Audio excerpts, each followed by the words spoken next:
Next match on Monday Night Raw tonight basically was AJ Lee going up against Brie Bella. We haven't really got as many big vignettes as I thought that was basically going down. They did show one before the match, basically, of Nikki telling Brie to go out and basically beat up on AJ, making a little bit easier for her at the pay-per-view. She was granted the #1 contendership match at Survivor Series, so we have this Divas Championship match that's coming down. But I really thought that there was a lot of different options they could have done here. Basically, AJ was having a match against Brie. Brie did get the advantage, and he had the Brie mode advantage through a lot of this match. And basically, it was Nikki on the outside in her very small Letterman jacket, basically that. I don't know where they actually got it, but maybe it was at the big and small, big sleeves, short on the torso, but it was showing off the midriff section. So looking all right tonight, Nikki. You're looking good. Brie is out there, and Brie's wrestling AJ, and Brie had the advantage. She was beaten down on AJ. The crowd was very quiet for this one. I was really surprised. It seemed to be a match that, if somebody in the back row yelled out something, you were going to be able to hear it. But in this match, it was Brie getting the advantage, and it looked like she was going to be able to lock up the win against AJ. And I thought this, could have been 1,000 different ways. Basically, of Brie saying that she beat AJ in a one-on-one match, and then you could have played it off as when the pay-per-view went down. If AJ beat Nikki, Brie would be able to hold that over her head.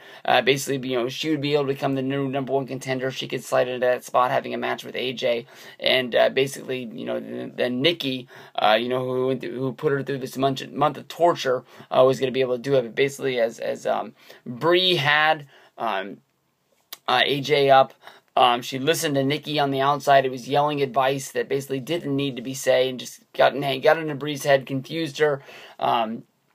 There was a spot where AJ was able to counter Brie's move, and Brie went down, and she went face first into the mat. And one of those ones where it had to hurt, where basically they took a good little few second spot to sort of clear everything up before they went into the next spot.